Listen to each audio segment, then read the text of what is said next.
Greetings fellow captains and welcome back to another episode of World of Warships Legends with the Hivehound, and today we have a special guest. Yes, we are introducing the tier 6 premium destroyer, the Leningrad from the USSR, also in the Russian line. And this has been released today, so we're going to have a quick look over it and see whether you should spend your money on it or not. It is on sale for 12,500 doubloons for the base package, although they have got the upgraded package with the flags, a special mission, and a couple of other little bits and bobs, including some premium time for 24,000 doubloons. I went for the base package. I'm not spending twice the doubloons for a flag, a mission, and a couple of extra little bits. I've got enough premium time to keep me going for the rest of the year. I'm sure. Almost. I think we got like 100 days, but yeah. I do love the fact that they've got that removed the UI feature so we can spin around the ships and actually take a look. So let's have a look at the overview. So sure shot basically means the gun trajectory is flat. They don't drop off at the ends. They don't fall down rapidly like the Atlanta. Fast. It's an incredibly fast little ship, and sluggish aim. Turret traverse speed is below average. So the Leningrad was actually the first actual warship created completely by the USSR from start to finish, so from design to the actual build, and it was launched in 1936, and it was one of 3 ships in its class that were made. They were known for their excellent artillery and their very high speed during World War I. So, get rid of the sluggish aim. First thing we do is to slap main battery mod 1 onto the ship. We also, propulsion mod 2, always handy for destroyers, lets you stop and start really quickly. It's really agile, so we don't need the steering gear mod because the rudder shift time's so fast. And damage control, if you're getting damaged, you're pretty much dead anyway.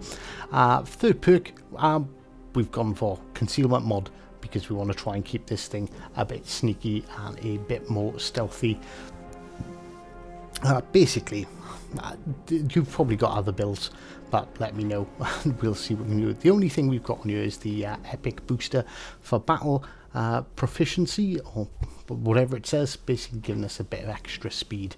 So we have a 15,200 hit points and 10 to 16 millimeters of starlinium armor, which is basically means we don't get hit. I think it's something to do with the speed of the ship. People don't actually expect it.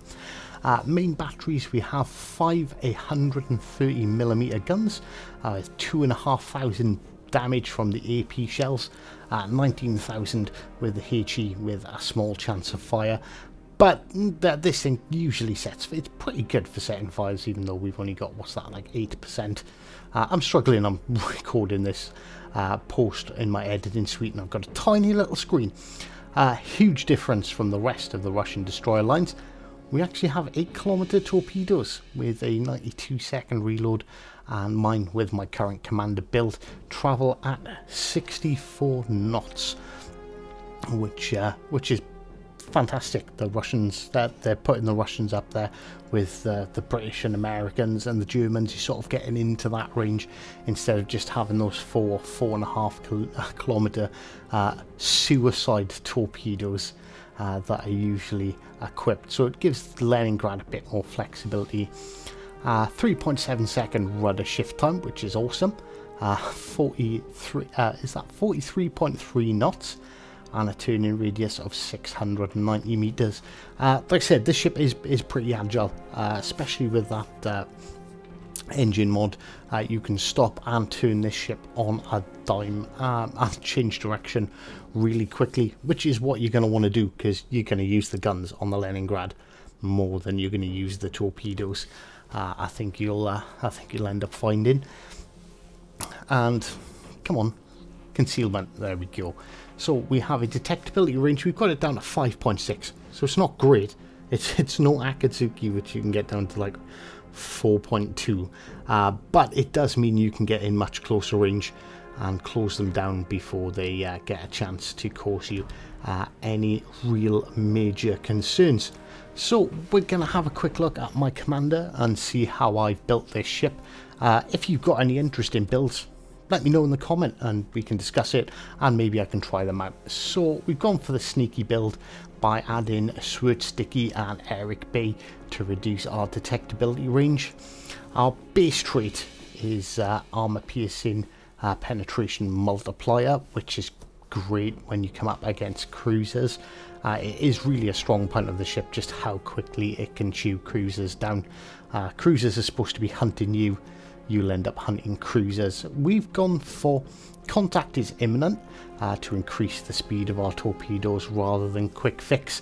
What's that? Incoming splash damage reduction? Not interested. Look at me now. So we're further reducing our detectability range by sea rather than lose rudder shift time for faster speed. The ship's fast enough, it does need it. Although you could consider using this perk and playing it more of the style of a laterable, and really take advantage of the movement speed this provides. So we've gone for Piercer to increase our penetration multiplier. This works for high explosive as well, so you get more high explosive penetrations, which is a nice perk to have. No point in having glass cannon. We don't need better dispersion. The guns are absolutely fine on it as it is, and losing the hit points, just not worth it. Back in stock, you might want to consider swapping to back in stock, but it's not for me. I'm too aggressive. So sidestep, definitely you don't want to reduce the run shift time. And again, the guns are absolutely fine on this ship. It doesn't need any assistance in that department whatsoever. So we've gone for the increased smoke duration and dispersion.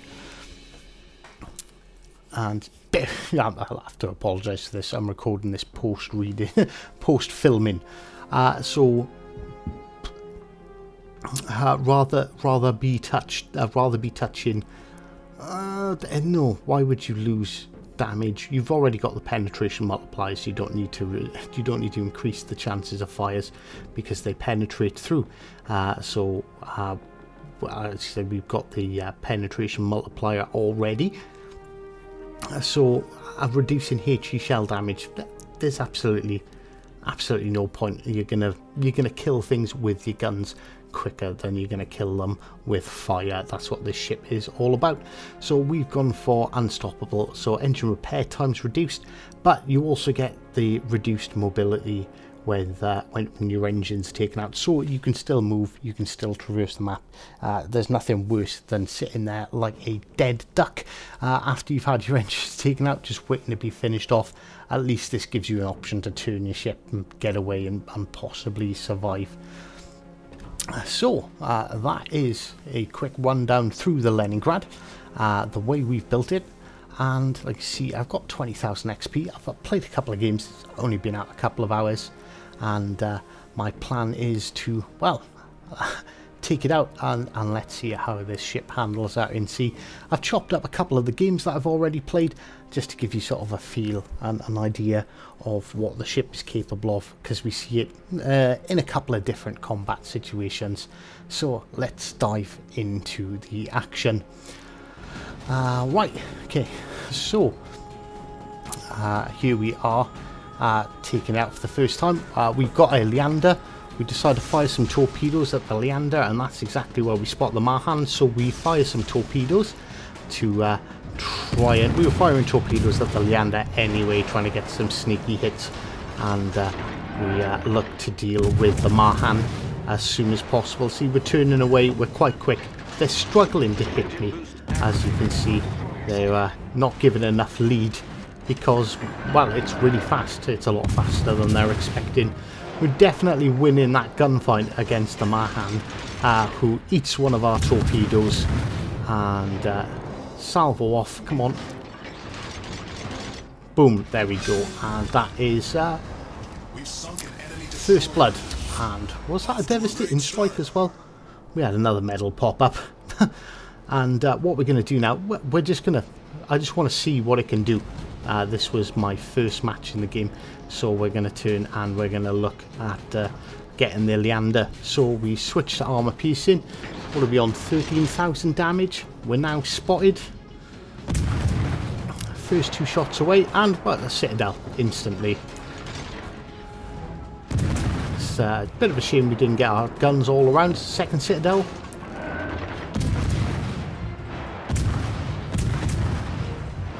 And alright, we're not getting Citadels, but as you can see, we're clocking up damage. We took out his torpedo tubes.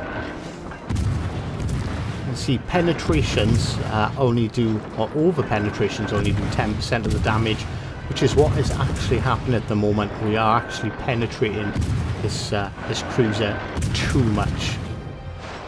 And we've just angled away. And look, I don't know whether it's lack of experience or lack of skill, but he just doesn't know where to shoot at us to cause damage. So he's actually given up shooting at us, and he's going to start shooting at our teammate instead, as we continue to rack up some pretty consistent damage.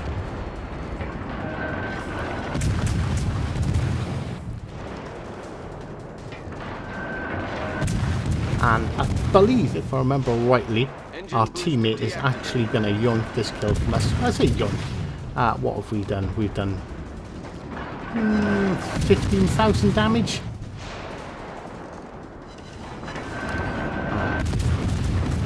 18,000 damage off him, and we take him down and put an end to his day, sending him back to port early. I say us. Obviously our teammate finished off the kill, and he was assisting us the entire time, so that's completely fair. So I'll not long of a wait before we spot the enemy Fuso, and yes, we've got 8-kilometer torpedoes. So first thing we do is get our torpedoes up, line up our shot. We set off a bit later, put a bit of a delay just in case he turns his ship, but he got into our range, which, to be honest with you, is perfectly fine. We start firing. I notice I'm firing armor piercing. We switch to high explosive because now he's not concentrating on steering or looking away, looking out for torpedoes. He's too busy looking at us, and that's when, yep, torpedoes hit. And we did need to delay that second set. If we didn't, well, we would have finished him off. So we're going to reverse back. We're going to sort of try and pop in and out of our smoke screen, try and get him detected and set some fires. Well, I thought we were going to reverse out. That's what I remember doing. There we go. He's spotted again. Not entirely sure who's spotting him. I don't think it's us because we're in a smoke screen, so we shouldn't be able to spot him. Well, there doesn't seem to be any ships anywhere near us at all. And that's us up to 72,000 damage. Not bad for our second game, trialing the Leningrad.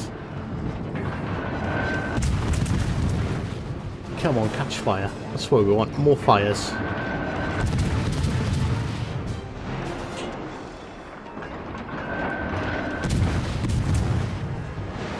Ah, there he is. He's gone undetected.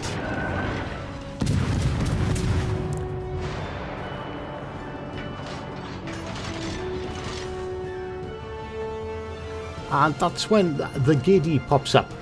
And he's really low health. I don't think it's going to take us much more than a salvo. We get greedy and we turn full broadside to try and get all our guns onto him to finish him off. We crash into the island and he's fired his torpedoes. He put a big spread right across the channel, and yeah, we were never going to get out of that situation alive, unfortunately. We made a mistake. We weren't paying attention. We had that taste for blood in our mouths, so we decided to go straight at it. So match number 3. I've cut out the beginning, the part of the matches, the slow bits, and I'm going to speed up the dull bits. So we see this Bismarck strolling in. We look, oh, that's a really tight gap. If I was in the battleship, I wouldn't expect to see torpedoes flying down there. And he's obviously trying to tank our own battleship. So we'll speed this up a little bit. And there we go. Dunk, dunk. 2 hits and a flood in. And he's not put the flooding out, so we're going to take advantage of the fact that he is just about to be covered by an island. I'm going to turn, we're going to wait to fire our guns till they're all lined up, and we're going to try and set them on fire as well, or at least that's the basic idea. And second salvo away, and there we go, second salvo, we get our first fire. He's not got us repair kit, so let's make sure he doesn't get a chance to put anything out. And there we go. We'll pick up the kill on the Bismarck. 42,000 damage. Nice and easy. So we're going to speed up the gameplay a little bit more again here. Try and get through the dull bits as fast as humanly possible. So my thoughts were, alright, that Monarch's over there looking a bit lonely. We've got a Kutuzov over here. I don't really want to try and tackle a Kutuzov just yet. I'm not quite that brave. So we're going to go over here. And, well, my plan is we're going to go over here and we're going to torpedo this Bismarck Monarch, so it stops harassing our ships that are trying to cap B. And we know the Kutuzov is firing. We can see, as we peek over the right, and we can see the smoke screen.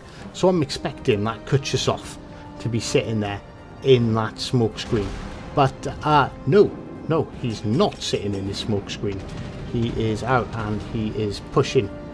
So we switch to armor piercing. We're looking for potential shots. It's a tricky situation. You see, I'm sort of torn here. Do I try and fire my guns? You know, it is a Kutuzov. If I fire my guns, he's probably going to wreck us as his torpedoes sail harmlessly by in front of us. But we pick up, no, screw it. Let's go. Let's go for it. Let's harass the Kutuzov, so hopefully it leaves our team alone. And see, that slowed down because of the engine boost. Saved us from catching a full salvo from the Kutuzov there, as though it does score a bit of damage and knock out our engine. But we've still got mobility, so that's absolutely fine. We can still change directions. Smoke screen set. Accelerate and decelerate our ship. And we're sitting in our smoke, so we're not overly bothered about burning the repair kit to get that off. All we want to do is harass him and annoy him. Like he annoys so many other people by hiding behind an island and sitting in this smoke screen, spamming HE.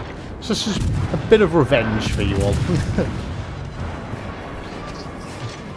Okay, we decide, yeah, it's time we need to start making some moves. He's unspotted. Let's pop out the smoke screen. Let's spot him for our comrades, and kind of looking to see if there's a chance to torpedo the Monarch, because he's about to get into our detectability range. He's going to detect us any minute, and you can see he's starting to make a turn. So we hold our fire. And we're detected, so we think, alright, well, we might as well fire them. If I'd spotted a destroyer in front of me, first thing I'd do would be to turn towards him and face him bow on, so I don't have to worry about any incoming torpedoes hitting my broadside. But no, he decides to make the turn. So we fire our second salvo off in a different direction, and we start getting absolutely pummeled by the Kutuzov. We get a salvo off just before ducking behind the island, and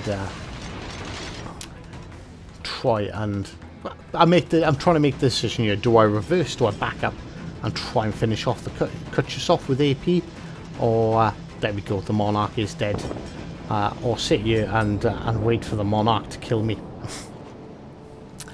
Tough choice, but I expect the Kutuzov would carry on round here and come out behind me, but the Kutchesov makes a surprise decision, pulls a really hard turn, and he's about to pop up right next to me.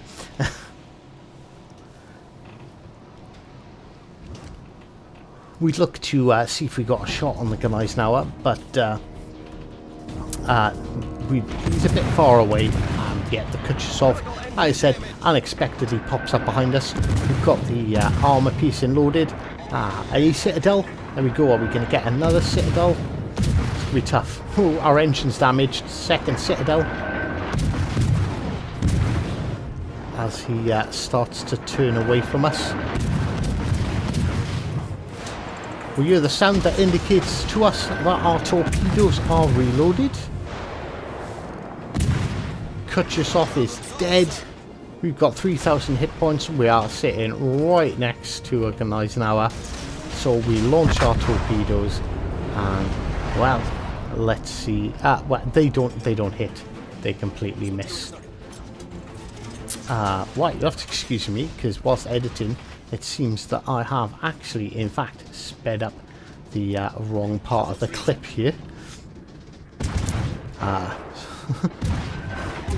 So the point was, this bit you were supposed to see, and the other bit was supposed to be slowed down. But as you can see, we take out that Vanguard with a full salvo of torpedoes, scoring us, netting us 68,000. Is it 68 or 40,000 damage? I'm genuinely having some senior moments here. So, as typical, Jean Bart, off he goes, tail between his legs, in reverse, running away. We hear our torpedoes are ready. We fire this salvo off. Now, I wish this was planned, but it wasn't. But I think this could be a straight up legitimate tactic to use to confuse battleships into thinking you're firing your torpedoes at someone else. So as I make my attack run on the Jean Bart, I start turning and pulling away, and I realise, oof, I'm a bit close to this Jean Bart. Oh, let's slow down. Oh shit, we're detected. Open fire. But what's happened now, that Jean Bart that's behind us, who knows I was there, sees me attacking the other Jean Bart. And he's going to carry on sailing in reverse, trying to hit me, and he's going to eat 6 of my torpedoes, scoring 60,000 damage on him, taking us to just over 100,000 damage. And we're having a look. We notice there's a mass destroyers, pain in the arse for everyone. So we want to fire a nice salvo or two off at him whilst we've got the opportunity, and try and assist in taking him out a bit quicker. We knock out one of his guns. Our second salvo doesn't even hit. We miss with salvo number 2, and for all intents and purposes this match is completely over. Our torpedoes are about to reload, so we're going to fire them at the Jean Bart that is heading towards us. And this is where my friendly Kagero plunders along. In all fairness to him, he does realise what happens and says, stone the crows, in the classic dash it all, sorry, in the classic swear it all. But you know, it's alright. This Jean Bart's already finished. It doesn't matter. It would have been nice to pick up a little bit more damage and a little more kills. But that's it. That's us dealing with destroyers, dealing with cruisers, and dealing with battleships. And like I said, I'm not the best DD player in the world, so you know, take what I say with a pinch of salt. Like, you might have completely different tactics, and well, please share any commanders' builds you've got. Get a bit of a discussion and see how we can maximise this. It's definitely going to change. I might even see this. Might even take myself into the tier 6 rank battles. So we're just going to fast forward the end, because it's just us sitting in the cap with their Kagero, chasing our battleship up to the north end of the map. But we secure victory instead of deciding to try and chase down a destroyer. at the end of the match, which you're probably not going to catch up to. Although I do feel bad that we've kind of left our battleship to his own, and in classic destroyer-esque style, he's going to open fire on his guns at the last second and pop up on the map when we can do absolutely nothing about it. And as you can see, we had a pretty good game.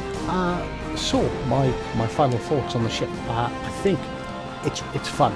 It's definitely got a really, like the rest of the Russian line of destroyers, it's got that really aggressive gameplay, but it's a bit more flexible because you have those longer range torpedoes, which can really make a difference to the game. As you can see, I can torpedo stuff and stay undetected. It's amazing. But so obviously I hope you enjoyed the video, hope you found it informative, and well, until next time, which will be a bit later on this evening for the live stream, take care.